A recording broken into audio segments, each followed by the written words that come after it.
Cigarette থেকে উদ্ভূত যেই রোগবালাই আছে সেই রোগবালাই থেকে মুক্তি পাওয়ার জন্য 2019-20 থেকে 2023-24 সময়কালে বিভিন্ন স্তরের সিগারেটের দাম 6 থেকে 22% বাড়ানো হয়েছে বলে জানিয়েছেন উন্নয়ন সমন্বয় নামের একটি সংগঠন। ওই সময়ে মূল্যস্ফীতির হার 32% ছিল, ফলে মূল্যস্ফীতির বিবেচনায় সিগারেট আরও সহজলভ্য হয়েছে। তাই আসন্ন অর্থবছরে বাজেটে সব স্তরের সিগারেটের ন্যূনতম ঘোষিত খুচরা মূল্য অন্তত 10% করে বাড়াতে হবে।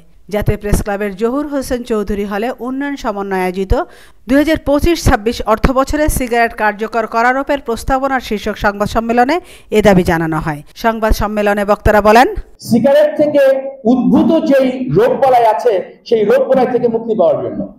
আর আরেকটা বিষয় হচ্ছে, যখনই আপনি শুল্ক বাড়াবেন টোবাকো কনজাম্পশন, তখন কি হবে? ডেফিনেটলি কনজাম্পশন, প্রোডাকশন কমে যাবে, উৎপাদনও কমে যাবে।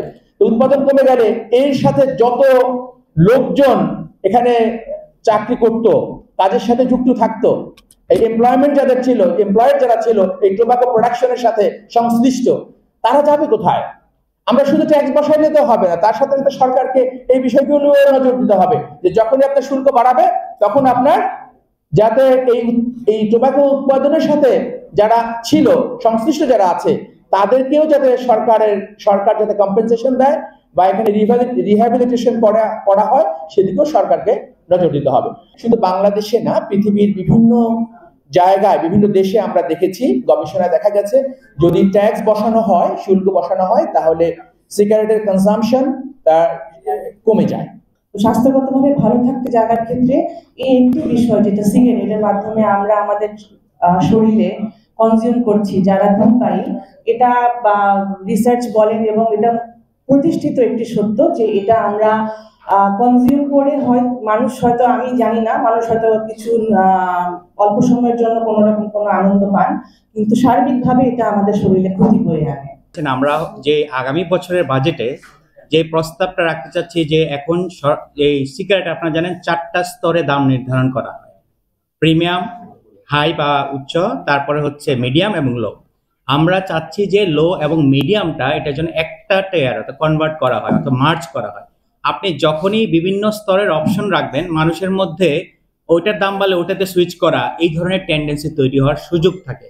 মধ্য এবং নিম্ন যে স্তরটা সেটাকে মার্জ করাটা খুব জরুরি, সেটা প্রস্তাবটা সে কারণে দেওয়া হয়েছে। এখন আরেকটা খুব কমন কোয়েশ্চেন হয় লোকজনের, যে আপনারা এই গরিব মানুষরা একটা সিগারেট খায়, এটার পিছনে রাখছেন কেন?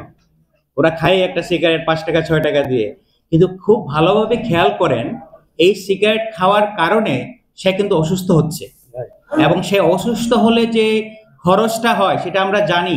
আমাদের এখন 69% বা 70% কিন্তু নিজের পকেট থেকে খরচ হয়। তাহলে সে অসুস্থ হলে খরচটা সরকার দিচ্ছে না, অসুস্থ হলে তার নিজের পকেট থেকেই খরচ করতে হচ্ছে। তাকে আমি অসুস্থ হওয়ার সুযোগ করে দিচ্ছি, এটা কি ভালো হচ্ছে? তাকে আমি সাহায্য করছি না ক্ষতি করছি? এটা একটু ভাবার বিষয় আছে। এবং কেন আমরা নিম্ন স্তর নিয়ে এত বেশি কথা বলছি, এটা কারণ হলো বাংলাদেশে যে সিগারেট কনজাম্পশন হয় তার মেজরিটি, মোর দ্যান 70 to 80% কিন্তু লো এবং মিডিয়াম। সো ওই স্তরে যদি আপনি না কমাতে পারেন, তাহলে ধূমপানের যে পরিমাণটা সেটা কিন্তু বাংলাদেশে কমানো সম্ভব না। সেই কারণে আমরা নিম্ন স্তর, মধ্যম স্তরে আমরা অনেক বেশি এমফেসিস বা জোর দেই। এটার পিছনে লজিকটা হলো আমরা তাদেরকে সাহায্য করতে চাচ্ছি। মনে হতে পারে তাদের পিছনে আমরা রেখেছি ধনী মানুষ যারা বেনসন খায়, তাদের নিয়ে আমাদের মাথা ব্যথা নেই, ব্যাপারটা মোটেই এরকম নয়। সো আপনি হচ্ছেন গরিবদের হেল্প করতে চাচ্ছেন, তাহলে তার কাছে খাবারটা ইম্পর্টেন্ট না, তার কাছে সিগারেটটা খুব ইম্পর্টেন্ট। খুবই রং লজিক। আমাদের ফুড ইনফ্লেশন, যেই পরিমাণ জিনিসপত্র খাদ্যের দাম বেড়েছে, আমাদের সরকারগুলোর ওদিকে মনোযোগ নাই, কারণ সিগারেট নিয়ে গরিব মানুষ একটা জিনিসই খায়, ওটার প্রতি খুব মনোযোগ। এটা খুবই একটা রং কনসেপ্ট, এবং সেটা টোবাকো কোম্পানিগুলো আমাদের ভিতরে ঢুকিয়ে দিয়েছে। আমেনা ইসলাম, আজকের সংবাদ।